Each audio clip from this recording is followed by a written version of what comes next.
जिन्होंने कहा कि पुनरपि जननम और पुनरपि मरणम के प्रपंच से हमें बाहर निकलना है। केवल 7 साल के थे जगत गुरु शंकराचार्य जी जब अपनी मां तक के साथ में आज मां ने शंकर से कहा, जगत गुरु शंकराचार्य जी से शंकर से कहा, शंकर क्या मेरे ये कपड़े का गट्ठा तू नदी तक लेकर चल सकता है? मेरे इस कपड़े के गट्ठे को तू क्या नदी तक लेकर चलेगा? जगत गुरु शंकराचार्य जी जब 7 साल के थे, केवल 7 वर्ष की उनकी आयु थी, केवल 7 वर्ष। क्या तू ये मेरा कपड़े का गट्ठा, क्या मेरे ये कपड़े का गट्ठा तू मेरे साथ में नदी तक, जहां मेरे को कपड़े धोना है, उस नदी तक क्या तू मेरा ये कपड़े का गट्ठा लेकर चल सकता? शंकर ने कहा, 7 वर्ष के उस बालक ने कहा, मां चलो मैं एक गट्ठा अपने सिर पर रख लेता हूं, आप नदी पर लेकर चलता हूं। 7 वर्ष का बालक, 7 वर्ष का वो बेटा अपनी माता के साथ में सिर पर गट्ठा लेकर नदी के किनारे पहुंच गए। अब मां वस्त्र धो रही है, मां कपड़े धो रही है, और बच्चे ने अपनी मां से कहा, मां मुझे स्नान करने के लिए नदी में जाना है। एक त्याग कर देना। ये जो अलवर को जो एक कथा मिली है, अलवर राजस्थान में, इसका नाम है त्याग।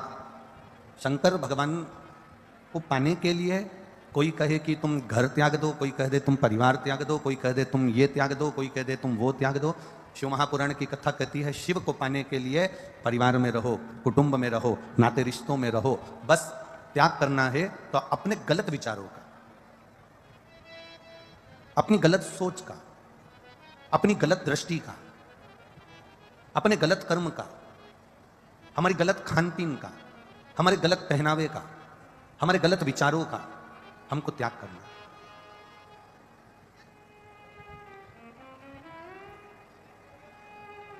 शंकर स्नान करने के लिए मां से पूछ के नदी के अंदर चले गए, और नदी के अंदर जाने के बाद में, नदी में पहुंचने के बाद, शंकर तो शंकर थे, शंकर इसको आके सुन, आवाज नहीं है इनमें, शंकर तो शंकर थे। और जब शंकर नदी के अंदर पहुंचे, लीला रचना थी उनको, और उन्होंने लीला रची।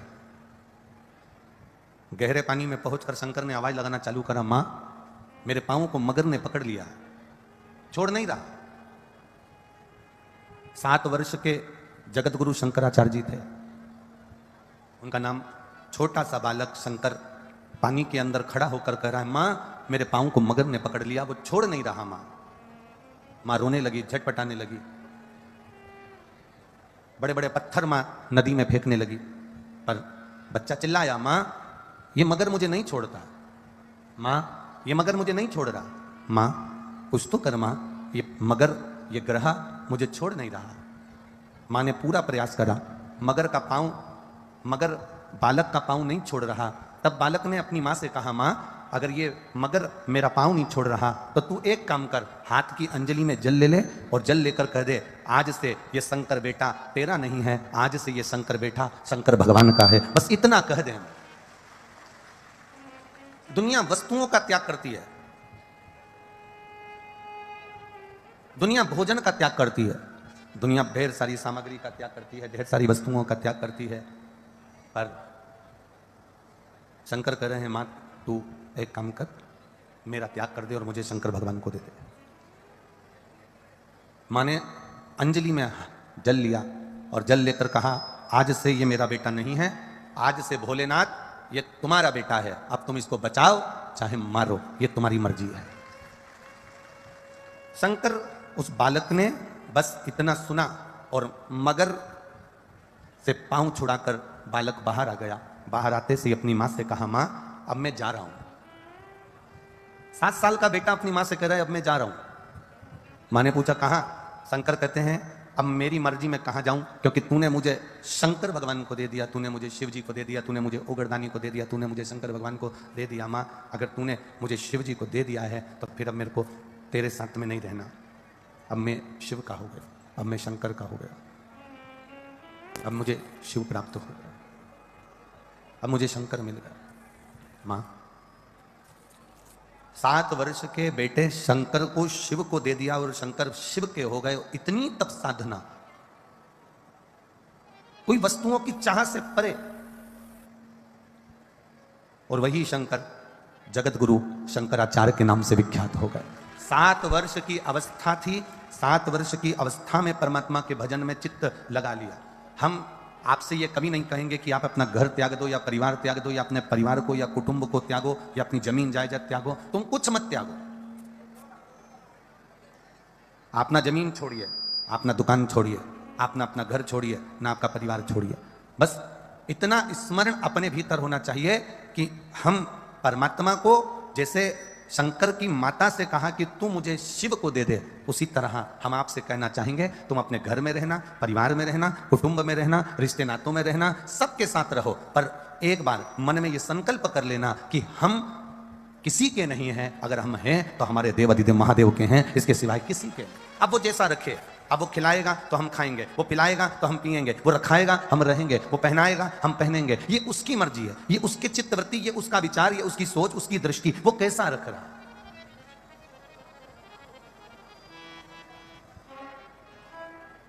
ये उसके ऊपर है, वो कैसा रखे। अरे जाई विधि राखे राम, ताई विधि रही है, सीताराम सीताराम सीताराम।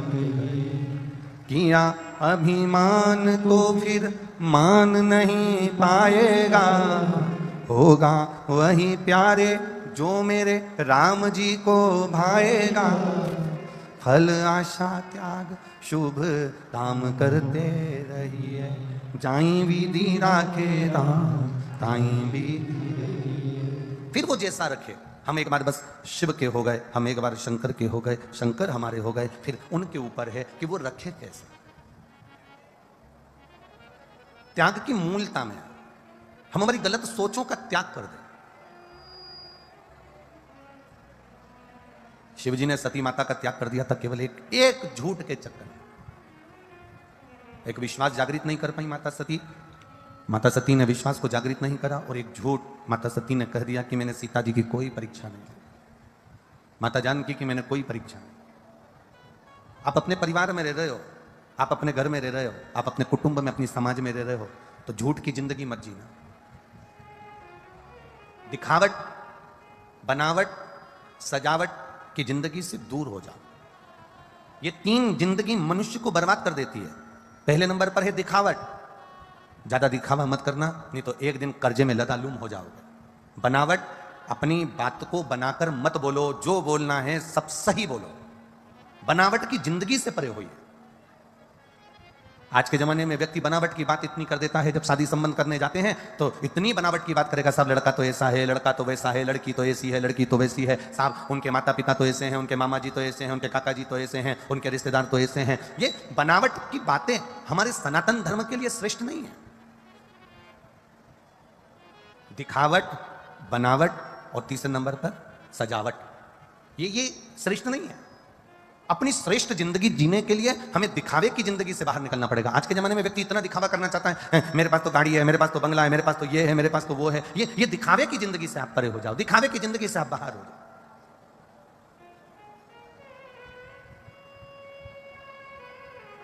कई बार ऐसा भी होता है जो दिखता कुछ और है और होता कुछ और। हम दिखावट की जिंदगी से परे क्यों ना हो रहा है? मेरे भोलेनाथ जी को ना तो दिखावट चाहिए, ना तुम्हारा बनावट चाहिए, और ना तुम्हारी सजावट चाहिए। मेरे शंकर भगवान को ना दिखावे से मतलब है, ना सजावे से मतलब है, ना बनावे से मतलब है। उसको तो केवल एक मतलब है कि तुम भक्ति कितनी कर रहे हो। तुम राम जी की भक्ति करो, चाहे कृष्ण की भक्ति करो, चाहे शिव की भक्ति करो, चाहे भवानी की भक्ति करो, चाहे दत्त की भक्ति करो, तुम्हारे मन में जो विराजमान है। मेरे शंकर भगवान ने यह भी नहीं कहा कि तुम केवल मेरा भजन करो, राम जी को छोड़ दो। मेरे शंकर भगवान ने यह नहीं कहा कि तुम कृष्ण को छोड़ दो। मेरे कृष्ण ने यह कभी नहीं कहा कि तुम शंकर को छोड़ दो। मेरे राम ने कभी यह नहीं कहा कि तुम शिव को छोड़ दो। नारायण कभी नहीं कहते कि शंकर भगवान को छोड़ो, शंकर भगवान कभी नहीं कहते कि नारायण को छोड़ो। ब्रह्मा कभी नहीं कहते कि तुम शिव को छोड़ो, शिव कभी नहीं कहते कि तुम ब्रह्मा को छोड़ो। पार्वती जी, आद्य शक्ति दुर्गा, भवानी माँ, देवी कभी नहीं कहती कि तुम शिव को छोड़ो। छोड़ो। शिव कभी नहीं कहते कि तुम देवी को छोड़ो, वो तो ये दुनिया के लोगों ने अपने एक पंथ को रूप में, एक भ्रम के रूप में अपने अपना एक एक पंथ का निर्माण कर लिया और उन्होंने कह दिया कि शंकर भगवान के मंदिर मत जाना, शिव जी का प्रसाद मत लेना, शंकर की पूजन मत करना, शिव जी पे चढ़ा हुआ जल मत पीना, शंकर के मंदिर में मत पहुंचना। ये दुनिया के लोगों में इतना भ्रम भर दिया गया था, इतना भर दिया गया था कि एक एक बच्चा शंकर के मंदिर में जाने से डरता था। लोग डरा देते थे, शिव जी तो क्रोध के देवता है, शंकर भगवान तो रुद्र के देवता है, उनको तो गुस्सा ज्यादा आता है, इसलिए शिव के मंदिर मत जाना, शंकर की पूजन में ये गलती मत करना, शिव जी की पूजन में ये गलती मत करना, शंकर की पूजन में ये गलती मत करना। यहां तक शिव महापुराण की कथा कहती है, यहां तक वर्णन करती है कि आपकी पूजन की थाली में कुछ कमी रह गई, चिंता करने की जरूरत नहीं है, क्योंकि शंकर भगवान शिव पिता है और पिता अपने पुत्र की गलतियों को क्षमा कर देता है। वो पिता शिव जी की पूजन में कई लोगों ने बहुत डरा दिया था। ये पहले की बात बता रहे हैं, जब लोगों को डर लगता था शिव से। शंकर की पूजन में ये गलती मत करना, शिव जी की पूजन में ये गलती मत करना, शंकर जी नाराज हो जाएंगे, शंकर जी क्रोधी देवता है, शंकर जी रुद्र देवता है, शंकर भगवान को बहुत गुस्सा आता है, वो श्राप दे देते हैं, वो ये कर देते हैं, वो कर देते हैं। ना ना, 33 कोटि देवी देवताओं में उठाकर देखना, केवल एक देव, देव अधिदेव महादेव एक ऐसे हैं जो पशु पक्षी जलचर थलचर राक्षस असुर देवता गंधर्व सबके देवता। अब जो सबका देवता है उसको मालूम है अगर कोई थोड़ी बहुत गलती कर भी देना तो मेरा महादेव कभी उसको गलत नहीं कहता, मेरा महादेव कभी उसको श्राप नहीं देता, मेरा शिव उसको कभी श्रापित नहीं करता। पूरी पुराणों को उठाकर देखना, एक एक देवता की पुराण उठाकर देखना। किसी ने कह दिया कि तुम हाथी बन जाओ, किसी ने कह दिया तुम ग्रह बन जाओ, किसी ने कह दिया तुम सर्प बन जाओ, किसी ने कह दिया तुम ये बन जाओ। पूरी शिव महापुराण की कथा में उठाकर देखना, शंकर भगवान के एक एक चरित्र, 18 पुराण, 6 शास्त्र, 4 वेद सब उठाकर देखना। शंकर भगवान ने किसी को श्राप नहीं दिया कि तू ये बन जा, क्योंकि शिव किसी को श्राप नहीं देते। शंकर भगवान की पूजन में अगर कोई कमी भी रह जाए, शिव की पूजन में कोई कमी रह भी गई तो पार्वती जी उनके पास में विराजमान रहती हैं और मां जगत जननी उनकी पूजन में कोई कमी नहीं आने देती, वो स्वयं कर देती हैं। ये शिव है, ये ओघड़ी है, ये दयालु है। बोल बम का नारा है। शंकर अपनी पूजन में अगर कोई कमी, आप लोग जो कल 15 तारीख को रात्रि को 9 बजे आप लोग अभिषेक करेंगे अपने अपने घरों पर, पूरा विश्व उस अभिषेक को करेगा, पूरा विश्व, घर घर में शंकर का शिवलिंग बनेगा। आपको अगर कोई चीज नहीं मिली, कोई चीज नहीं प्राप्त हुई, समी का पत्ता नहीं मिला, बेलपत्र नहीं मिला, गुलाब का फूल नहीं मिला, या कमल गट्टा नहीं मिला, या काली मिर्च नहीं मिली, या गेहूं का दाना नहीं मिला, घबराने की बात नहीं है। उसकी जगह तुम्हारे पास जो रखा हो वो उस भाव का स्मरण कर करके मैं गेहूं का दाना चढ़ा रही हूं, मैं काली मिर्च चढ़ा रही हूं, मैं बाबा को अन्न भात चढ़ा रही हूं, मैं भगवान को भोग, ये तुम्हारे चित्त से सेवा करो, तुम्हारे मन से सेवा करो। दिखावा नहीं चाहिए। दिखावट, बनावट और सजावट की जिंदगी से मेरा महादेव बहुत दूर है, बहुत दूर। अगर सजावट की जिंदगी में मेरा महादेव देते ना तो राम जी को ब्याह हुआ तो सज धज कर गए, भगवान कृष्ण का ब्याह हुआ तो सज धज कर गए, भगवान नारायण का ब्याह हुआ तो ख्याति देवी के यहाँ सज धज कर गए, ब्रह्मदेव का विवाह हुआ सज धज कर गए, इंद्र का विवाह हुआ सज धज कर गए। 33 कोटि देवी देवताओं का चरित्र उठाकर देखिएगा, सबने श्रृंगार करा। अगर मेरे महादेव सजावट की जिंदगी जीते, अगर मेरे महादेव बनावट की जिंदगी जीते, अगर मेरे महादेव दिखावट की जिंदगी जीते तो बूढ़े नंदी पर सवार होकर डमरू बजाते बजाते नग्न अवस्था में भस्म लपेट कर अपनी ससुराल नहीं जाते, खूब सज धज कर 16 श्रृंगार कर कर खूब स्मरण कर कर मेरे महादेव अपनी ससुराल जाते। पर उन्होंने कहा ये जितनी सजावट है, ये जितनी दिखावट है, ये जितनी बनावट है, ये तो 4 दिन की चांदनी फिर अंधेरी। ये सजावट कितने दिन की रहती है? दुल्हन तैयार होकर स्टेज पे पहुंच जाती है, उसके बाद क्या वो पूरी 2-4-8 साल तक ऐसी सजी धजी रहती है क्या? उतनी डिजाइन में रहेगी क्या वो? अरे बोलो तो जम क्या नहीं रहेगी।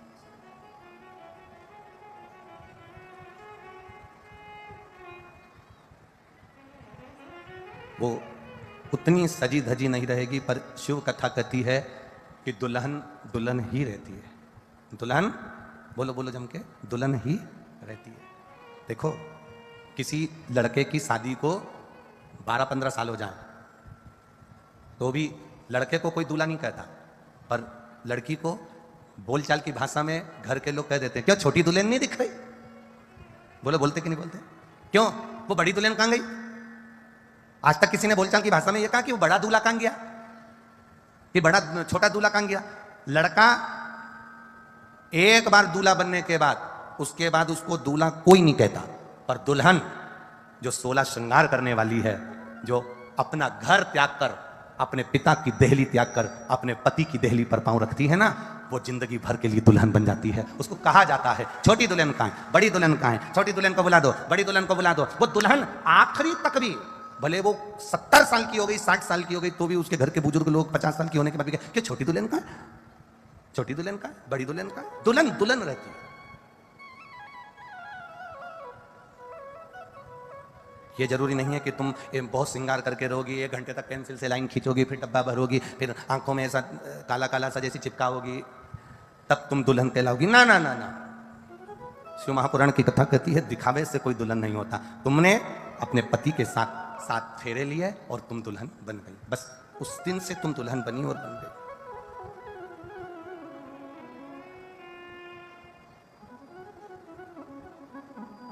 अब आपको भ्रम में नहीं जीना, दिखावट से परे मेरा शिव।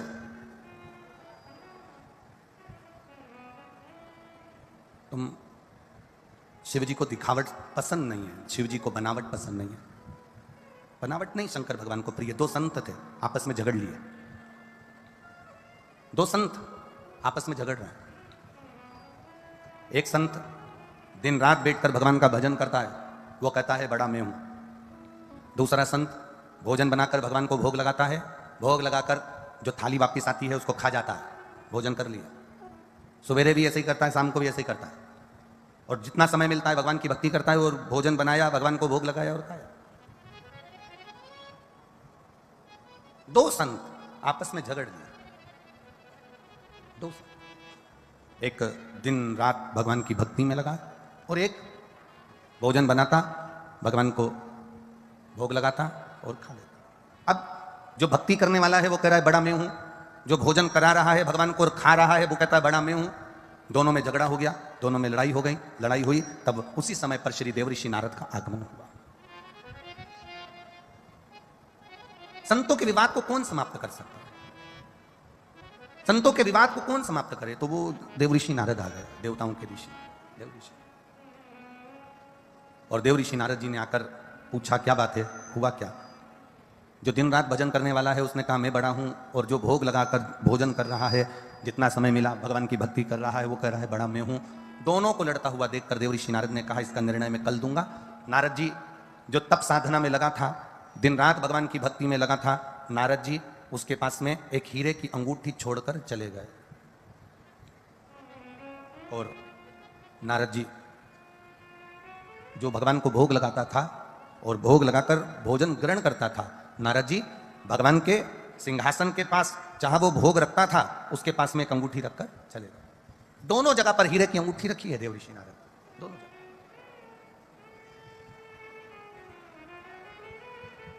और दोनों जगह हीरे की अंगूठी रखकर देवऋषि नारद चले गए। समय आया, जैसे ही भक्ति करने वाले ने अपने नेत्र खोले, सामने हीरे की अंगूठी रखी थी, उसने हीरे की अंगूठी उठाकर अपने आसन के नीचे रख ली। और भोग लगाने वाले ने भोजन तैयार करा, और भोजन तैयार करके भगवान को जब भोग लगाने गया तो उसको हीरे की अंगूठी पड़ी हुई दिखी। उस स्थान के पास में हीरे की अंगूठी पड़ी दिखी तो उसने उसको पड़ा रहने दिया। भगवान को भोग लगाया, भोग लगाकर थाली लाया, पेट भरकर खाया। उसके मन में आया मेरा महादेव बड़ी कृपा करने वाला है, जब सवेरे और शाम दोनों समय मेरे को भरपेट भोजन दे रहा है, तो मैं इस हीरे की अंगूठी का करूंगा तो करूंगा क्या, पड़ी रहने दी। दूसरे दिन देवऋषि नारद आए, और नारद जी ने जैसे ही आए तो दोनों संतों ने पूछा बड़ा कौन? नारद जी ने कहा दोनों खड़े हो जाओ। दोनों खड़े हो गए। जो भक्ति कर रहा था उसके आसन के नीचे से अंगूठी निकाल कर दिया, ये लो हीरे की अंगूठी तुम्हारे आसन के नीचे रखी थी। किसने रखी?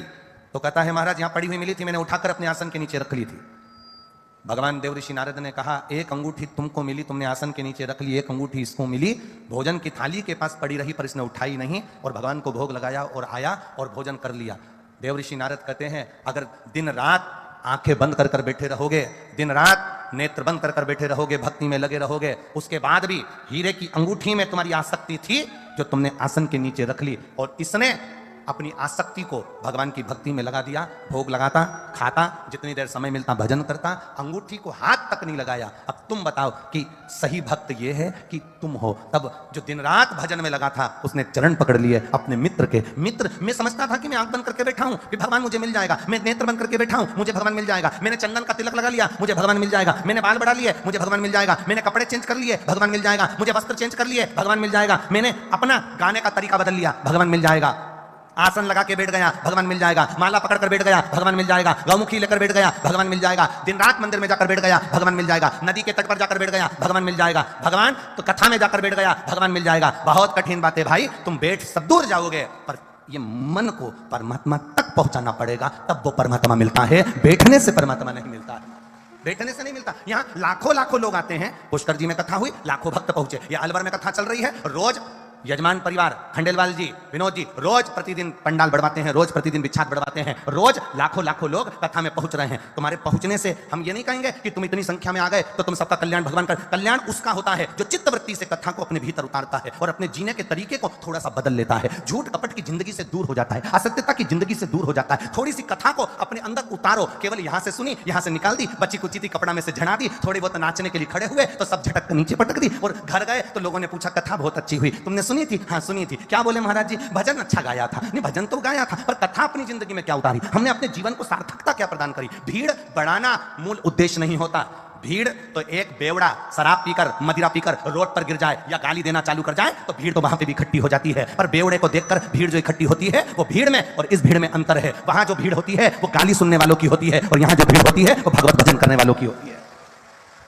भीड़ बढ़ाना उद्देश्य नहीं है कि आप हजारों की संख्या में, लाखों की संख्या में पहुंचो, भीड़ बढ़ाओ तो कथा का आनंद आएगा। ना ना ना, भीड़ बढ़ाना उद्देश्य नहीं होता। उद्देश्य होता है कि आप में 1 लाख लोग अगर कथा सुनने के लिए आए हैं तो कम से कम अगर 25,000 लोग भी शंकर के मंदिर जाना चालू कर दे तो चल जाएगा, वो 75,000 अपने आप जाना चालू कर देंगे। भीड़ का मूल उद्देश्य भगवान की कथा को अपने भीतर उतारना है।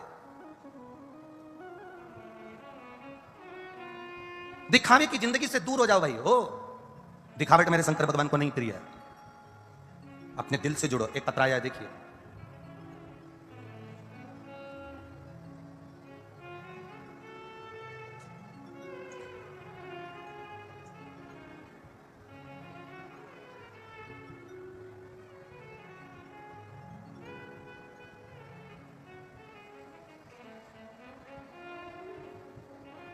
मेरा नाम सोनिया सोनी, पति का नाम योगेश सोनी।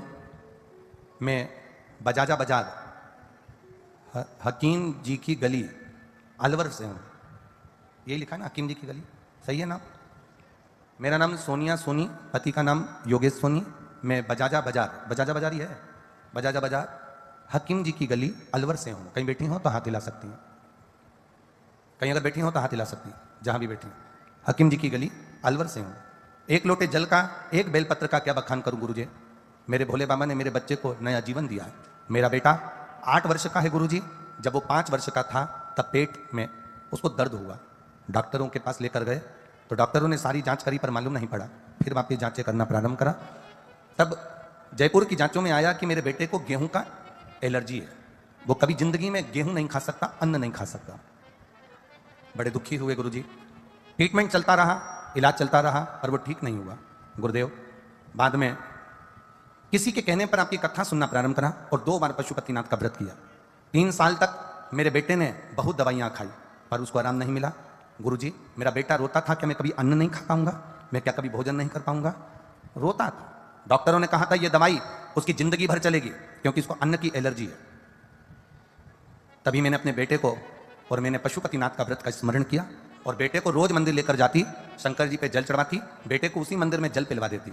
गुरुदेव, लोग कहते हैं, सियोर वाला महाराज कहता है तो दुनिया के लोग टोट का समझ कर करते हैं, हम टोट का नहीं। गुरुदेव, आपकी वाणी का मार्गदर्शन समझ कर करते हैं। और शिव जी पे चढ़ा हुआ जल मैंने अपने बेटे को दिया, बेलपत्री खाने को दी। आज बाबा की कृपा से मेरा बेटा पूर्ण तरह से ठीक है और भोजन करना चालू कर दिया। और डॉक्टर भी आश्चर्य में है कि जिसको जिंदगी भर अन्न छोड़ना था उसने भोजन कैसे चालू कर दिया। ये शिव तत्व है। ये उगरदानी है, ये त्रिकालदर्शी है, कैलाशी, अविनाशी। यह आया है शिव तत्व की प्राप्ति है, इसमें अवघड़ी है।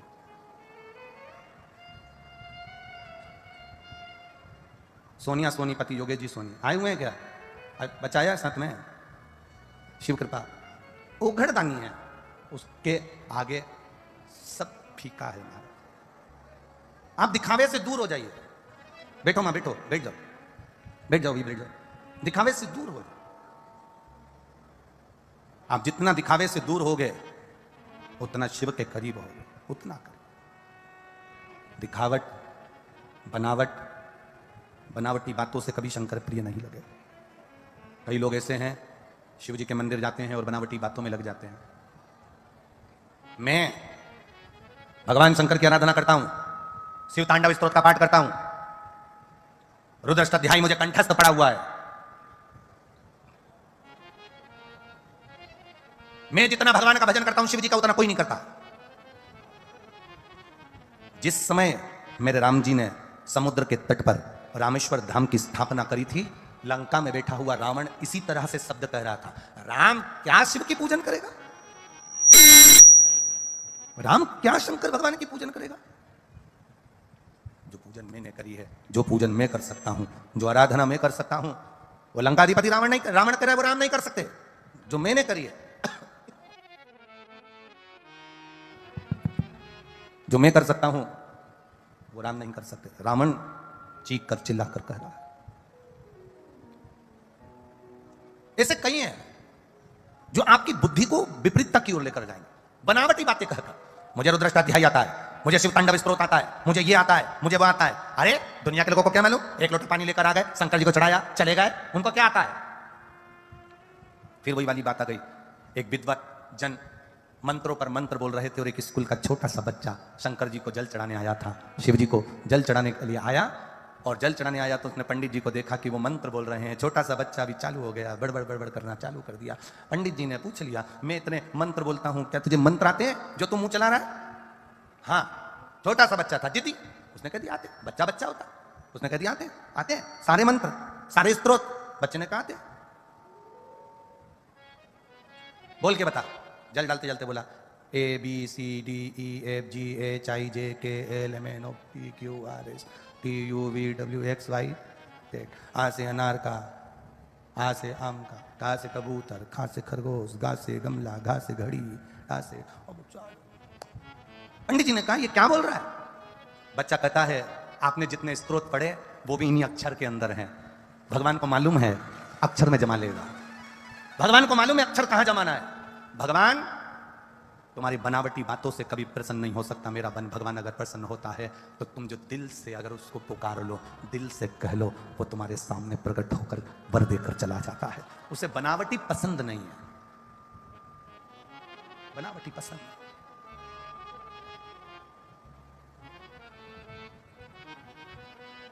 कल शिवरात्रि रहेगी, प्रदोष के बाद में शिवरात्रि, रात्रि को 8 बजकर कुछ मिनट पर लग जाएगी, इसलिए अभिषेक भी रात्रि को 9 बजे का रखा। उसका नाम है शिवरात्रि। क्या नाम है? शिवरात्रि। मतलब शिव की आराधना पूरी रात होती है। कब होती है? पूरी रात। 4 पहर की पूजन होती है महादेव की, शिव महापुराण में लिखा है। पूरी रात आराधना करो, तुम्हारी मर्जी पड़े जब तक करो।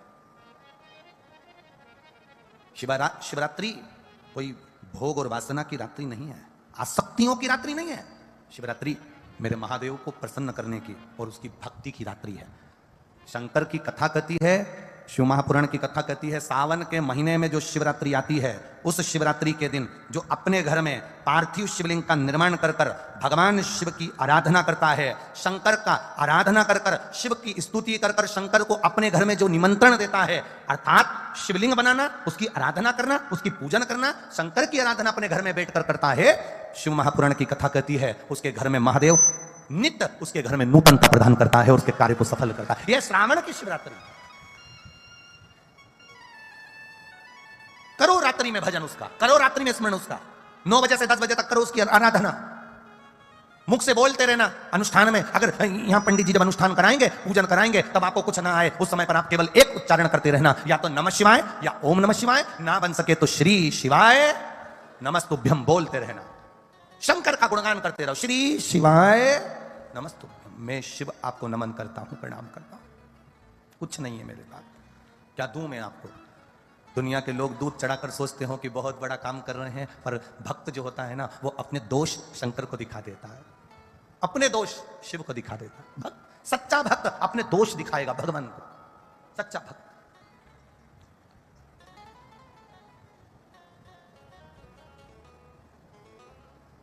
तेरी पूजा में दूध ले आई, उसे बछड़ा भी झूठा कराए। तेरी पूजा में जल ले आई, उसे मछली भी झूठा कराए। तेरी पूजा में फूल ले आई, उसे भंवरा भी झूठा कराए। तेरी पूजा में मिठाई ले आई, उसे चीटी भी झूठा कराए। दूध कैसे चढ़ाऊं भोले कैसे ले जाऊं महादेवा, भोले कैसे करूं तेरी से। अपने दोष गिनाओ, अपने अवगुण गिनाओ। दुनिया के लोग सोचे मैं 50 लीटर दूध चढ़ाऊंगा तो शंकर जी प्रसन्न होंगे। शिव जी तो कह रहे हैं 1 चम्मच दूध, वो भी देसी गाय का, वो उतना भी ना मिले तो 2 बूंद दूध मुझ पर चढ़ा कर जाना, मैं तेरे भाग्य के ताले खोल दूंगा, ये निश्चित है, बहुता में नहीं।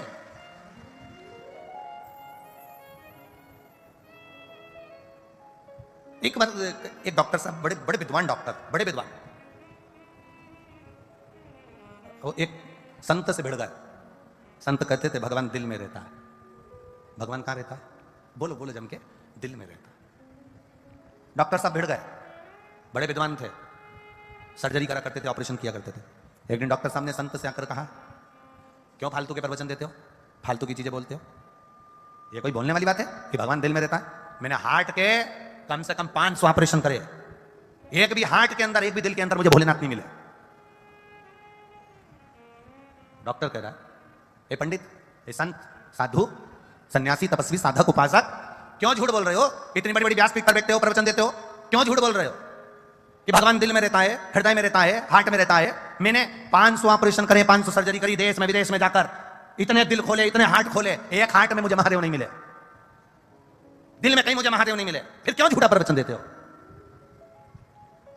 संत ने कहा, उत्तर में दूंगा, पहले जाओ, सामने गाय बंधी है, उस गाय का दूध निकाल के लाओ। संत गए गाय का दूध निकालने के लिए, गाय के थन को हाथ लगा लिया, खींचा, तो भी गाय ने दूध नहीं दिया। खूब मेहनत कर ली, आधा 1 घंटा मशक्कत कर ली डॉक्टर ने, पर गाय ने दूध नहीं दिया। संत ने पूछा, डॉक्टर साहब गाय ने दूध दे दिया कि नहीं दिया? अब एक काम करो, सामने बछड़ा है छोटा सा, उस बछड़े को खोलो, वो अपनी माँ के पास जाएगा, माँ को मुख लगाएगा, उसके बाद बछड़े को हटाना, फिर दूध लेना। बछड़ा खोला, दौड़कर अपनी माँ के पास गया, गाय के थन को बछड़े ने दूध पीना चालू करा, बछड़े को हटाया और दूध निकालना चालू करा, तो भगोनी भरकर डॉक्टर दूध निकाल कर लेकर आ गया। भगोनी भरकर, बाल्टी भरकर डॉक्टर दूध लेकर आया। संत ने पूछा, डॉक्टर साहब दूध निकाल रहा है? हो, पहले निकाला क्यों नहीं आया? अब निकाला कैसे आ गया? पता नहीं, पहले निकाला, खूब मशक्कत करी, 1 बूंद दूध नहीं निकला। बछड़े को छोड़ा, बछड़ा उसकी माँ के पास गया और जाते के बाद जो दूध निकाला, दूध बाल्टी भरकर प्राप्त हो गया। बस डॉक्टर, भगवान दूध की तरह है, मिलने को तैयार हो जाता है, पहले इस दिल को भगवान तक छोड़ना तो पड़ता है, तब दूध निकलता है, तब परमात्मा मिलता है। भगवान को पाने का तरीका है, पहले आप अपने मन को तो छोड़ो परमात्मा के लिए, उसकी चिंता। श्री शिवाय नमस्तुभ्यं, श्री शिवाय नमस्तुभ्यं, श्री शिवाय नमस्तुभ्यं। भोला सब दुख काटो मारा, ओ भोला सब दुख काटो मारा। शिव शंकर जपो तेरी माला, भोले बाबा जपो तेरी माला, भोला सब दुख काटो मारा, ओ भोला सब दुख काटो मारा। वेश है मंगल मंगलकारी, वेश है मंगल मंगलकारी, शमशान वासी हमारा, शमशान वासी हमारा, ओ भोला सब दुख काटो मारा, ओ भोला सब दुख काटो मारा। शिव कथा कहती है, एक थोड़ा सा शक सती माता के भीतर हुआ, शिव जी ने सती माता का त्याग किया।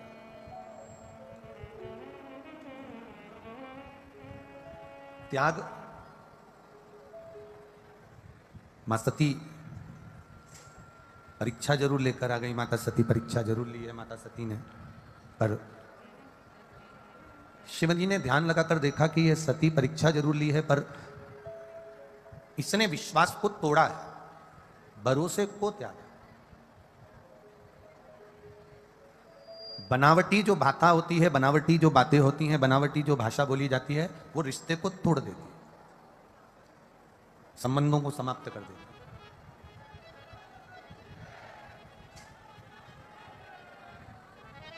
हमारे संबंधों को यदि हमें पक्का रखना है तो हमें दिखावट, बनावट, सजावट से दूर हो जाना। एक बात बहुत अच्छी अपने जीवन में उतारिएगा। कभी ऐसा योग लगे आपके जीवन में कि आप जिस व्यापार को आपने करा उस व्यापार में आपको फल नहीं मिला, फिर आपने व्यापार चेंज करा, फिर बदल कर देखा, फिर उस व्यापार को कर देखा, उसमें फल नहीं मिला, फिर आपने वापिस व्यापार को बदलने का विचार किया, तो हमारा निवेदन रहेगा उस व्यापार को बदलने से पहले एक काम जरूर कर देखें। 3 स्थान पर बेलपत्र को चढ़ाकर देखिएगा। अगर आपको लगे कि मैंने व्यापार बदल लिया, एक बार बदला, कई लोग ऐसे भी होते हैं जो पैसा इकट्ठा करते हैं, धन एकत्रित करते हैं, और कोई व्यापार ऐसा कर लेते हैं जिस व्यापार में धन चले जाता है तो वो धन वापिस नहीं आता महाराज, वो व्यापार का धन वापिस नहीं आ पाता। तो बड़े दुखी होता है कि भाई मेरा गया हुआ पैसा नहीं आ रहा, मैं बड़ा कष्ट में हूं, मेरा खुद का ही आ जाए ना तो मैं निहाल हो जाऊं, मेरा अपना ही नहीं आ रहा जो गया हुआ है, तो मैं क्या वर्णन करूं, उसको क्या कहूं। उनके लिए भी ये प्रयोग, ये शिव विद्येश्वर संहिता का ये भाव बड़ा सुंदर है महाराज। आप व्यापार पर व्यापार बदल कर देख लिए, धन भी हमारा कहीं डूब गया, आ नहीं रहा है, तो प्रयास करना। 3 स्थान पर चढ़ाई गई बेलपत्र हमें सुख का अनुभव करा देती। बहुत ध्यान लगाइएगा। पहला, अशोक सुंदरी की जगह। अब ये बेलपत्र जब भी आप चढ़ाएंगे तो रविवार की अगर प्रदोष पड़ जाए, कौन से दिन, रविवार की प्रदोष के दिन ये प्रयोग अवश्य कर देखिएगा। ज्यादा बार नहीं करना है, केवल एक ही बार करना, बाबा स्वयं कृपा करेगा। अपने मंदिर में, अर्थात अपने घर के पास कोई मंदिर हो, शिवालय हो, देवालय हो, जहां शंकर भगवान विराजमान हो, शिवलिंग हो, ऐसी जगह पर अवश्य करें। हमें कहीं दूर जाकर ये प्रयोग नहीं करना है, अपने शिवालय, अपने जो घर के आसपास में शिवालय हो वो। एक बेलपत्र अशोक सुंदरी वाली जगह। अब उसको अशोक सुंदरी की जगह पर भी चढ़ाने का तरीका क्या है? ये शिवलिंग है, ये जलाधारी है, ये जल बहता है, बीच में जो मोटी सी लाइन है वो अशोक सुंदरी का स्थान, ये जो भाग है षडानंद कार्तिकेय गणेश जी और कार्तिकेय जी का। जलाधारी मतलब माता पार्वती जी का हस्तकमल, शिवलिंग मतलब भगवान शंकर का स्वरूप। ऊपर से जो बूंद बूंद पानी इस पर गिरता है वो शंकर भगवान की 5 लड़कियां, जया, विषहरा, शामलीबारी, दौतली और देव। शिव जी की 5 लड़कियां ऊपर, एक लड़की शंकर भगवान की 6ठे नंबर की अशोक सुंदरी उनके चरणारविंद के पास, उनके गणेश, षडानंद, कार्तिकेय के मध्य में। जब हम बेलपत्र चढ़ाएंगे तो उस बेलपत्र को चढ़ाते समय आपकी जो बेलपत्र की डंडी है वो बेलपत्र, रविवार प्रदोष के दिन का ये उपाय है महाराज। ये बेलपत्र की जो डंडी है, इस डंडी का भाग शिवलिंग की ओर होना चाहिए। ये जो डंडी है इसका भाग अशोक सुंदरी पर जब चढ़ाएंगे तो शिवलिंग की ओर इसका भाग होगा महाराज। दूसरी, बेलपत्र को जब हम समर्पित करेंगे तो जलाधारी का जया, विषहरा, शामरीबारी, दौतली, देव। मान लो जलाधारी ऊपर नहीं है शंकर जी के, तो उसका स्मरण कर कर 5 कन्याओं का नाम लेकर जया, विषहरा, शामलीबारी, दौतली, देव, इनका स्मरण कर कर शंकर भगवान के शिवलिंग पर बेलपत्र रखेंगे। बेलपत्र कहां रखना है? आप अगर यहां बैठे हो तो आपके विपरीत में डंडी का मुख होना चाहिए। ये बेलपत्र की जो डंडी है इसका मुख आपके विपरीत में हो। आप यहां बैठे हो तो डंडी उधर होगी, आप इधर बैठे हो तो डंडी का मुख इधर होगा, आप उधर बैठे हो तो डंडी का मुख इधर होगा, आपके ठीक विपरीत की ओर डंडी का मुख हो। ये 2 जगह बेलपत्र समर्पित करने के बाद तृतीय बेलपत्र शिवलिंग की जो जलाधारी है, जहां पर भगवान शंकर का शिवलिंग रखा है, वहां स्पर्श कराकर, केवल छुआना है, स्पर्श कराकर बेलपत्री के पेड़ के नीचे ही कोई कंकर हो, कोई शंकर हो या कोई मिट्टी का ढेला हो, नी हो, तो वहीं मिट्टी को थोड़ी सी ऊंची कर कर एक बेलपत्र बैठकर इस बेलपत्री की डंडी जड़ की ओर, मतलब जो वृक्ष होता है उस ओर इस डंडी का मुख होना चाहिए। ये 3 रविवार के प्रदोष के दिन शंकर भगवान पर चढ़ाई गई बेलपत्र से हमारा गया हुआ धन भी पुनः आने का रहता है, और हमारा जो व्यापार बार बार बंद हो रहा है, शिव की कृपा से एक बार चालू तो चालू हो ही जाता है। शिव तत्व को जाओ, और निवेदन है सब भाव से करना है, हृदय, चित्त, आनंद। जो एक पत्र आया है देखिए,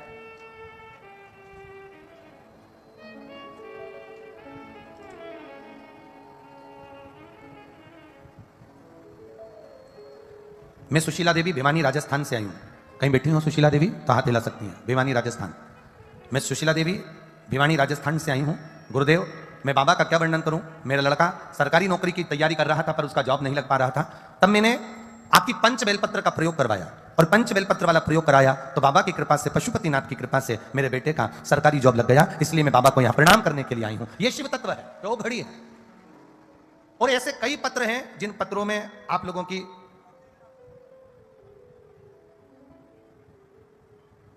नौकरी के लिए आप लोगों ने बाबा से प्रार्थना करी, और इसमें कई पत्र हैं जिनके सबके जॉब बाबा ने लगाए। कितनों का वर्णन करें, कितनों के लिए। एक विश्वास के साथ, एक भरोसे के साथ, एक दृढ़ता के साथ आप शिव की आराधना करें। 3 स्थान पर बेलपत्र। तो अब जितने लोग भी आए हुए और जितने लोग आस्था चैनल पर कथा सुन रहे हैं, जितने फेसबुक यूट्यूब पर सुन रहे हैं, कौन से दिन करना है? जम के बोलो जरा। रविवार के प्रदोष।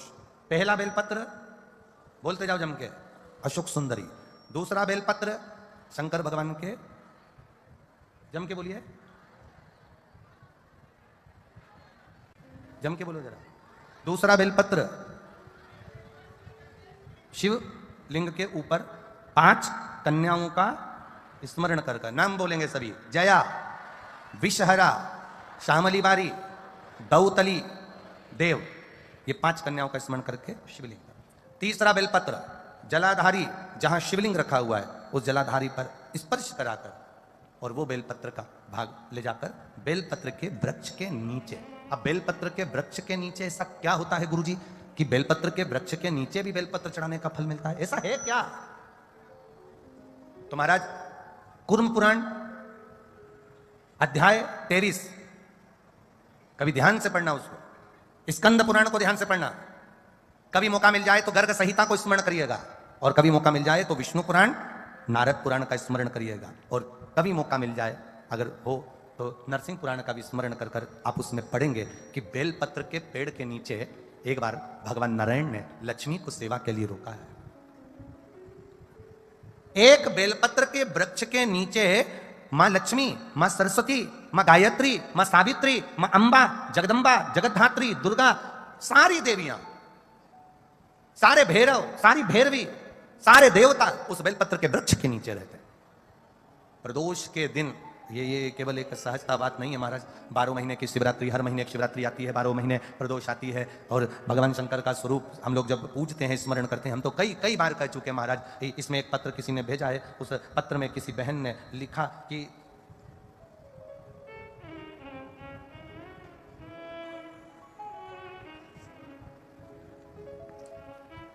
मेरा नाम पिंकी सोखिया है, मैं नगर भरतपुर से आई हूं। ये पुष्टे पर उन्होंने लिख के भेजा है, लाई होंगी हवा करने के लिए, लिखा है पुष्टे पर। कहीं बैठी हो पिंकी सोखिया, मैं नगर भरतपुर से आई हूं। कहीं बैठी हो तो अपने दोनों हाथ हिला सकती हैं, पिंकी सोखिया। इन्होंने पत्र में लिखा है, गुरुजी मैं क्या वर्णन करूं, आप व्यासपीठ से कह देते हो शंकर भगवान के उपाय, हम दिल से करते हैं ना। एक दुकान थी गुरुदेव, वो कभी नहीं चलती थी, बहुत दुखी थे। आज बाबा ने ऐसा हाथ पकड़ा कि पहले नंबर पर दुकान मेरी चल रही है, और मैं बाबा को यहां प्रणाम करने आया। ये शिव तत्व है, यो घड़ी, ये त्रिकालदर्शी है, कैलाशी, अविनाशी है। उसका किया गया भजन, उसका किया गया स्मरण, उसकी भक्ति हमें सुख प्रदान कर देती। अरे खाली न जाता कोई, बोलो बोलो जम के, खाली ना जाता कोई। तीनों पंडाल के बोलिए जरा। दर से तुम्हारे मैं भी खड़ी हूं नन्ही बाहें पसारे, अपने हृदय से लगा लो, गिरा जा रहा हूं, उठा लो, भोले अपने दर से अब तो न टालो, गिरी जा रही हूं, उठा लो। दिल से पुकारो उसको, दिल से कहो उससे, सुनेगा। आधा मन तुम्हारा कहीं लगा है, आधा मन कहीं लगा है। हम तो कई बार कह देते हैं, जो माताएं सीरा बनाती है हलवा, तो आटा सेकती है ना, रवा सेकती है, सूजी सेकती है, और वो सूजी अगर सही नहीं सीखी हो, रवा सही नहीं सीखा हो, आटा सही से नहीं सीखा हो, तुम उसमें कितना ही घी डाल दो, कितना ही पकवान डाल दो, कितनी बादाम डाल दो, कितनी काजू डाल दो, अगर वो आटा सही नहीं सीखा, अगर वो सूजी सही नहीं सीखी, अगर वो रवा सही नहीं सीखा, अगर वो बेसन सही नहीं सीखा, तो ईमानदारी से बोलना, हलवे में, सीरे में आनंद आएगा क्या? स्वाद आएगा क्या? नहीं आएगा। सीरे के लिए आटा सबसे अच्छा सिका होना चाहिए, रवा सिका होना चाहिए। इसमें घी से मतलब नहीं है, इसमें बादाम काजू से मतलब नहीं है। अगर आटा अच्छे से सिक गया, सूजी अच्छे से सिक गई, रवा अच्छे से सिक गया, बेसन अच्छे से सिक गया, तो पक्का उस हलवे में, उस सीरे में स्वाद आएगा। उसी तरह आप भी भगवान की भक्ति में अच्छे से रम गए तो तुम जो करोगे परमात्मा आपको ला कर देगा, ये निश्चितता है। आप उसमें रमो तो। हम बनावट से जरा दूर तो हटे, हम तो बनावट में लगे। तिलक लगा लिया तो बहुत बड़े महाराज हो गए, बहुत बड़े, हम हमारे बराबर कोई शंकर जी का उपासक नहीं है। खूब सारी माला पहन ली तो हमारे बराबर शंकर जी का उपासक नहीं। कपड़े चेंज कर लिए तो हमारे बराबर कोई शंकर का उपासक नहीं ना।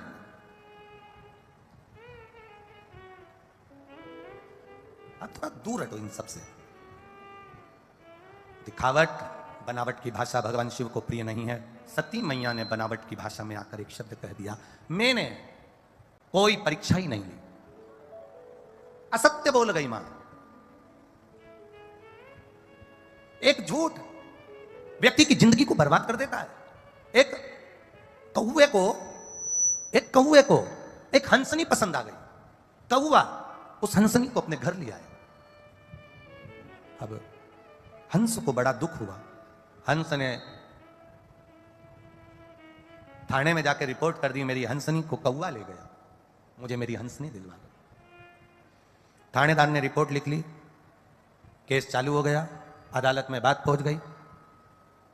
कौवे को मालूम पड़ा कि हंस ने केस लगाया है हंसनी के लिए और ये अदालत तक पहुंच गई है बात, तो कौवा जज के घर गया और जज के घर जाकर कौवे ने जज साहब से कहा, जज साहब व्यक्ति की 7 पीढ़ी वैकुंठ में है कि नरक में, या तो कौवा जानता है या ब्राह्मण जानता है।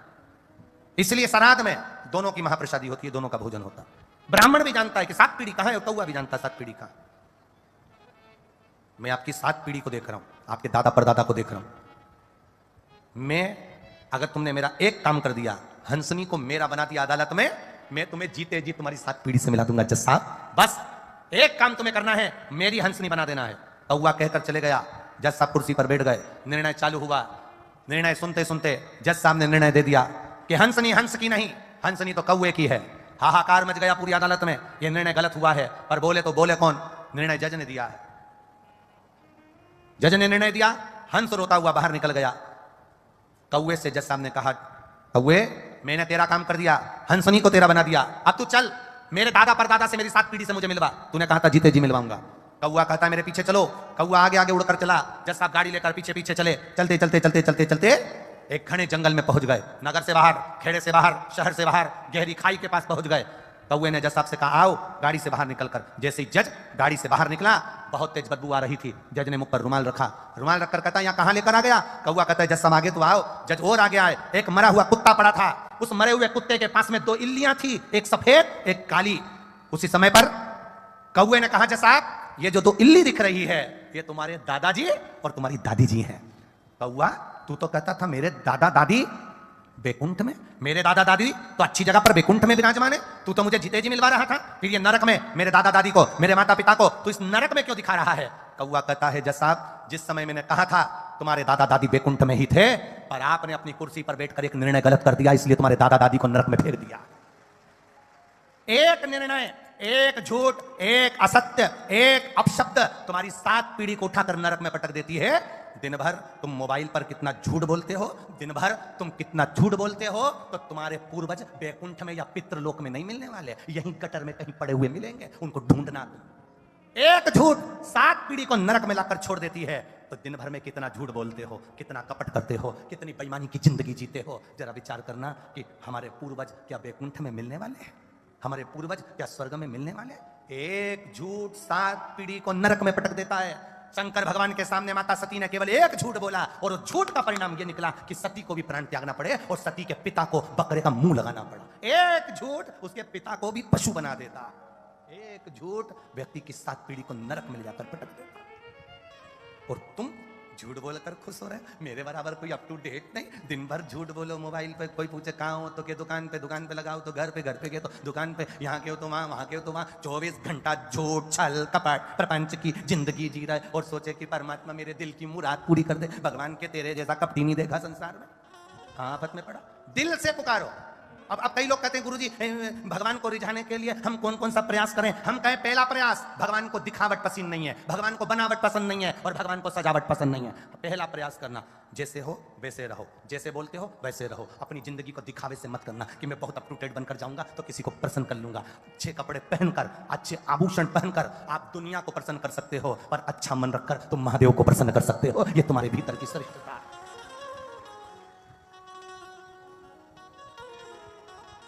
हम परमात्मा को प्रसन्न करने का प्रयास तो करें। अभी कल अभिषेक होगा, कल रात्रि को 9 बजे से 10 बजे तक हम अभिषेक करेंगे। सब अपने अपने घर में पार्थिव शिवलिंग का निर्माण करेंगे। कई ऐसे भी होंगे जिनके भीतर शंका का समाधान नहीं हो पाएगा। करें ना करें, क्या करा जाए? रात्रि का अभिषेक करेंगे ना करेंगे, शिवरात्रि का अभिषेक करें कि ना करें, ऐसा तो नहीं वैसा तो नहीं। तुम अपनी, और कई लोग आपको भड़काने का काम करेंगे कि कैसे भी अभिषेक ना हो, ना करें, और आप उनके कहने में आकर अपनी जिंदगी को फिर 1 साल के लिए पीछे धकल दोगे। फिर मौका ये सावन की शिवरात्रि का नहीं मिल पाएगा, फिर अधूरे रह जाओगे और वो इंतजार तुम्हारा बना के बना रह जाएगा। करो उसकी प्रार्थना, दिखावट की जिंदगी से दूर हो जा। माता सती ने एक झूठ बोल दिया, एक झूठ माता सती का उनके पिता को बकरे का मुंह लगवा दिया, एक झूठ। तो कई लोग कहते हैं गुरुजी क्या हम झूठ नहीं बोले? हम कहते हैं बोलो। हमने कब बोला कि मत बोलो? भगवान ने खुद कहा है, पृथ्वी पर जाओगे, परिवार को चलाना है, बच्चों को पालना है, परिवार को संभालना है, तो तुम सत्य की जिंदगी नहीं जी पाओगे। इसलिए तुम्हें थोड़ा ना थोड़ा झूठ तो बोलो, बोलो जम के बोलो, बोलना पड़ेगा। हम भी कह रहे हैं बोलो झूठ, मना नहीं है, हम बिल्कुल मना नहीं करेंगे, क्योंकि हम कह भी देंगे तो तुम कौन सा सुधरने वाले हो कि हमारे कहने से तुम झूठ बोलना बंद कर दोगे? बोलो झूठ, पर कितना? जैसे आटे में नमक डाला जाता है, इतना सारा आटा, उसमें इतना सा नमक, स्वाद के बराबर। झूठ बोलो पर दिन भर नहीं, 24 घंटे नहीं। आटे में नमक के बराबर बोलोगे तो रोटी भी पच जाएगी और तुम्हारा जीवन भी संवर जाएगा। थोड़ा झूठ बोलो, कहां बोलो? अगर पक्का झूठ बोलना है तो कोई कसाई गाय को काट रहा है, कोई कसाई गौ माता को लेकर जा रहा है, कोई कसाई गाय को काटने लेकर जा रहा है, तब झूठ बोल दो ये गाय मेरी है और छुड़ा लो। वो झूठ तुम्हारी 7 पीढ़ी को तार देगा, वो झूठ तुम्हारी जिंदगी को सार्थक कर देगा। कोई बेटी के साथ दुराचार हो रहा है, कोई बेटी के साथ अत्याचार हो रहा है, उस जगह पर खड़े होकर के दो ये बेटी मेरी है, मेरी पुत्री है, उस बेटी को बचा लो, वो तुम्हारी 7 पीढ़ी को तार देगा। झूठ बोलने के भी स्थान है, कहां कहां पर झूठ बोला जाता है, उस स्थान का प्रयोग करो। मंदिर में बैठकर झूठ नहीं बोलना, शिव की कथा में बैठकर कभी झूठ मत बोलना। जो बोलो दिल से बोलो, अपने मन से। ये शिव पुराण में कई लोग कहते हैं गुरुजी कहाँ से बोलते हैं, क्या बोलते हैं, क्या वर्णन करते हैं। हम उनसे एक ही बात कहते हैं, ये गीता प्रेस गोरखपुर की शिव महापुराण की पोथी तुम सबके पास में है। जहाँ से बोल रहे हैं आप सबको मालूम है, आप उसका स्मरण करिए। वो दूसरे होंगे जो कहते हैं और अपने ऊपर अमल नहीं करते। हमारा प्रयास रहता है पहले हमारे खुद के ऊपर हम अमल करें, उसके बाद कहा जाए। आप अपने ऊपर पहले प्रैक्टिकल कर देखो, तब जीवन का आनंद होगा। होता है, एक महाराज जी प्रवचन दे रहे थे, प्रवचन में कह रहे थे शराब नहीं पीना चाहिए, ये गंदा नाली का पानी है, मत पियो, बर्बाद हो जाओगे, गटर में पड़े मिलोगे, नाली में पड़े मिलोगे, इसका त्याग कर दो, मत पियो। महाराज जी प्रवचन में बोल रहे थे, उसमें एक महाराज का पहचान वाला बैठा था, उठ के खड़ा हो गया। खड़े होते से बोला, वो महाराज तो इतनी बड़ी बड़ी बात कह रहा है, तेरा सगा भाई पी के तो गटर में पड़ा है, तो इतनी बड़ी बड़ी बात कह रहा है, तेरा सगा भाई पी के नाली में पड़ा हुआ है, तू हमको ज्ञान दे रहा है, तेरे भाई को ज्ञान क्यों नहीं देता? महाराज प्रवचन दे रहे थे, प्रवचन देते देते महाराज बोले, भैया देखो मैं प्रवचन दे रहा हूं और मैंने कहा शराब मत पियो, गटर में पड़े रहोगे, नाली में पड़े रहोगे, गंदा पानी है। मैं भी प्रवचन दे रहा हूं, मेरा भाई भी प्रवचन दे रहा है, मैं मुख से समझा रहा हूं, मेरा भाई प्रैक्टिकल करके दिखा रहा है। अगर जिसको मेरी वाणी से ना समझ में आए, मेरे भाई को गटर में पड़ा हुआ देखना, नाली में पड़ा हुआ देखना, और उसको देखकर समझ जाना कि हम गलत तो नहीं कर रहे हैं। अपनी जिंदगी को सार्थक होकर जियो, अपने जीवन को आनंद के साथ जियो, अपने जीवन को आनंद के पल के साथ जियो। झूठ बोलो, मना नहीं, तुम थोड़ा बहुत बोलोगे तो चल जाएगा, ज्यादा बोलोगे तो फिर तो वो आपत्ति की बात है। घर चलाना है तो झूठ थोड़ा बहुत तो तुम्हें बोलना पड़ेगा। हम कह भी दें कि नहीं बोलोगे, तुम मानने वाले हो? ये झूठ के चक्कर में तो ना जाने कितने स्वर्ग और नरक चले गए। एक पत्नी अपने पति से रोज पूछती थी, मैं कैसी लग रही, मैं कैसी लग रही? पति रोज बेचारा कह देता था, तू तो एकदम जोरदार लग रही, बहुत सुंदर, तेरे बराबर तो सारी हीरोइन फेल, तू देवलोक की अप्सरा लग रही। वो रोज सुबह से नहाए धोए तैयार हो और अपने पति से पूछे ले मैं कैसी लग रही, कभी इधर पिन लगा के पूछे, कभी इधर पिन लगा के पूछे, कभी रोज पूछे मैं कैसी लग रही। वो इतना विद्वान व्यक्ति था, इतना विद्वान, उसकी लोग पूजन करते थे, उसको नमन करते थे, और वही विद्वान व्यक्ति नरक में पड़ा था। मोहल्ले के लोगों ने देखा हम स्वर्ग में और हमारे यहाँ का विद्वान व्यक्ति नरक में। पूछा, विद्वान जी आप नरक कैसे पहुंच गए, आप तो इतने बड़े ज्ञानी थे? आप दुनिया को प्रवचन देते थे, आप नरक कैसे पहुंच गए? इतने में विद्वान व्यक्ति की आंख से आंसू बह गए, ये मेरी पत्नी के कारण नरक जा रहा हूं। तो पत्नी ने ऐसा क्या कर दिया जो तुम नरक जा रहे? वो रोज सुबह से तैयार होकर मुझसे पूछती थी मैं कैसी लग रही, और मुझे रोज झूठ बोलना पड़ता था कि तू हीरोइन लग रही है। वो नहीं लगती थी तो भी कहना पड़ता था। तो मेरी माताओं से निवेदन है, तुम अपने पति को स्वर्ग भेजने का प्रयास करना, नरक नहीं। पूछना ही मत एक बार भी कि तुम कैसी लग रही। और पतियों से भी निवेदन है, बेचारा सत्य तो बोल नहीं सकता। अगर एक बार उसने सच बोल दिया ना, तुमने पूछा कैसी लग रही, और वो कह दिया ऐसी लग रही जैसे हरी घास में भैंस चल रही, तो बेचारे को 4 दिन तक खाना नहीं मिलेगा। तो सत्य तो बोल नहीं सकता, झूठ बोलना ही पड़ेगा उसको, कैसे एडजस्ट करना ही पड़ेगा।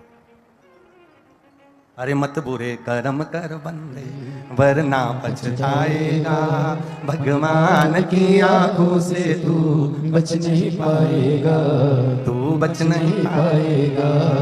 अरे ओ अज्ञानी मत करना नानी, अरे ओ अज्ञानी मत करना नानी, तेरे कर्म का फल भी तू ही पाएगा, जैसा किया तूने तेरे आगे आएगा। मत बुरे कर्म कर बंदे वरना पछताएगा, भगवान की आंखों से तू बच नहीं पाएगा, तू बच नहीं पाएगा। बस अपनी जिंदगी को संवारने का प्रयास करना, दिखावट, बनावट और सजावट से दूर रहना। महाराज, सज कर, मकान को सजाकर, घर को सजाकर, अपने आप को सजाकर आप दुनिया को रिझा सकते हो और परमात्मा को नहीं। सती मैया ने,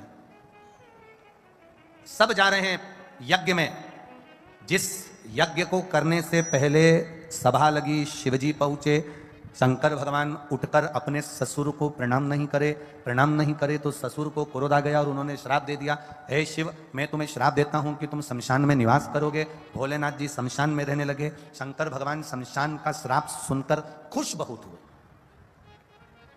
क्योंकि आज के जमाने में ये प्रॉपर्टी, ये जमीन पे लोग कब्जा जल्दी कर लेते हैं, बहुत जल्दी कब्जा कर। इसलिए दक्ष प्रजापति समझदार थे, उन्होंने अपने जमाई को प्लाट दिलाया, जमीन दिलाई, तो ऐसी जगह दिलाई जहां कोई जिंदगी भर कब्जा नहीं करेगा। तो उन्होंने श्राप क्या दिया, मैं तुझे श्राप देता हूं तू शमशान में निवास करेगा। तो शंकर भगवान उठ के नाचने लगे, मेरे ससुर जैसा दुनिया में कोई ससुर नहीं होगा जिसने मुझे प्लाट भी दिलाया तो ऐसी जगह दिलाया जहां कोई कब्जा ही नहीं करेगा। शमशान में कौन कब्जा करने जाएगा? शिव शमशान में रह रहा है, मेरे ओगरदानी शंकर शमशान में बैठे, सती का मन से त्याग कर चुके थे, तब साधना में बैठे थे। सब जा रहे हैं दक्ष प्रजापति के यज्ञ में। दुनिया के लोगों की बहुत बुरी आदत है, रिश्तेदारों को मालूम है कि इसकी इससे नहीं बनती और इसके यहां पत्रिका नहीं आई, तो जान करके फोन लगा के पूछेंगे, चाची जी आप भेरू सिंह क्या जाओगी क्या? अब चाची का मन, एक तो लड़ाई उससे और ऊपर से मुझसे, नहीं हमारे यहाँ पत्रिका नहीं है। इतने में फिर किसी का फोन आ गया, क्यों मासी जी, रिश्तेदारों की आदत है जब तक ये खरोचे नहीं तब तक इन्हें सुख मिले नहीं, तुम वहां जाओगी क्या? फिर किसी ने फोन करके बोला, क्यों तुम्हारे तो रिश्तेदार कथा करा रहे हैं, तुम्हें आगे नहीं बिठाया। फिर खरोचा, हमारी जरा 4-6 महीने से अच्छी बन नहीं रही थी, इसलिए उन्होंने हमको आगे नहीं बिठाया।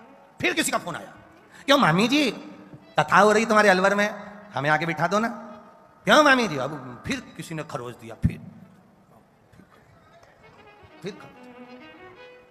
अरे महाराज, शिव महापुराण की कथा कह रही है, आगे और पीछे के चक्कर में मत रहना। जहां तुमको जगह मिल जाए, कंकर शंकर की धरा में बैठकर शिव पुराण सुनना, भूमि को मस्तक पर तिलक लगाकर चली जाना और झोली पसार कर प्रणाम कर कर जाना कि ये झोली भर देना, भर देगा। आगे और पीछे से मतलब नहीं होता। कहां बैठकर कथा सुन रहे हो उससे मतलब नहीं है, तुम्हारा चित्त कथा में कितना लगा है मतलब उससे है, तुम्हारा मन कितना कथा में लगा है मतलब उससे है। तुम भगवान से जो निवेदन करने आई हो, इतनी दूर दूर से 500-700 हजार रुपए खर्च कर कर, ऑटो कर कर, गाड़ी कर कर, किराया लगाकर यहां पहुंची हो, ऐसे ही नहीं पहुंची हो, तुम दिल से बाबा से प्रार्थना करने के लिए पहुंची, दिल से कह कर जाओ। कहां बैठे उससे मतलब मत रखो।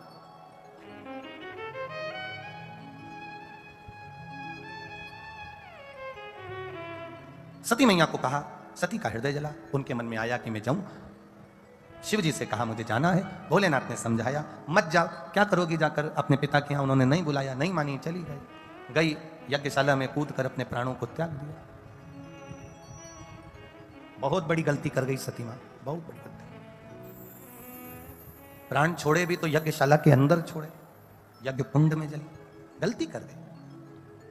तुम्हारा कितना भी लड़ाई हो, तुम्हारा कितना भी विवाद हो, तुम्हारी एक दूसरे से कितना भी विवाद हो, कितनी भी लड़ाई हो, कितना भी तुम्हारी दुश्मनी हो, पर कोई धर्म का कार्य हो रहा हो, सत्कर्म हो रहा हो, अपने नगर में, परिवार में, कुटुंब में, अपने क्षेत्र में, कहीं अगर भगवान की कथा हो रही हो, यज्ञ हो रहा हो, अच्छा कार्य हो रहा हो, तुम्हारी कितनी भी एक दूसरे से लड़ाई हो, पर उस धर्म के कार्य में तुम विघ्न उत्पन्न मत करना। सती मैया ने गलती कर दी, यज्ञ की कुंडी में कूद कर मर गई। शंकर भगवान को क्रोध आ गया और अपनी पत्नी को श्राप दे दिया, ए सती तू यज्ञ की अग्नि में कूद कर मरी है।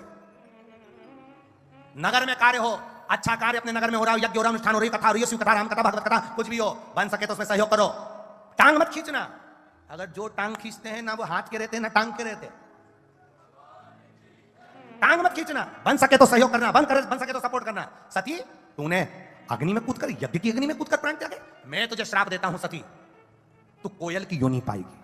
पार्वती के जन्म के पहले माता सती को कोयल बनना पड़ा था। कोयल बनकर घूमती रही, प्रणाम कर निवेदन करा, कब छूटूंगी कोयल की योनि से। कहा जब 2 आषाढ़ पड़ेंगे, आषाढ़ का अधिक मास पड़ेगा, 2 आषाढ़ पड़ेंगे, तब कोकिला व्रत होगा। उस कोकिला व्रत में तू कोयल की योनि से छूटेगी, तब तू पार्वती की योनि में जाएगी और तब मुझे पाएगी। ये जन्म का कोई वृतांत साधारण है।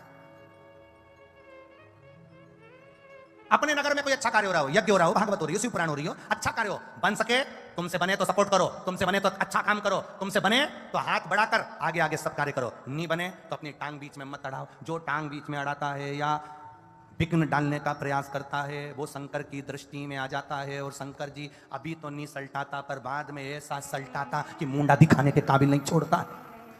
बन सके अच्छा करो, बन सके सपोर्ट करो, धर्म में, सत्कर्म में, अच्छे कार्य में, बन सके तो अपनी आहुति दीजिए, ना बन सके तो पीछे हट जाओ, ना निंदा करना ना बुराई करना। और दूसरी चीज हो तो चल जाए, ये शिव की कथा है, ओगरदानी की, शंकर भगवान की, समझकर भगवान की भक्ति में रम जा। छूट गई सती मैया का शरीर, दक्ष प्रजापति को बकरे का सिर लग गया, पार्वती मैया का जन्म हो गया, शिव जी के साथ मंगल विवाह हो रहा है, शंकर भगवान पार्वती को लेकर पधार रहे हैं। जोरदार ताली बजाएं शिव पार्वती के मंगल विवाह का।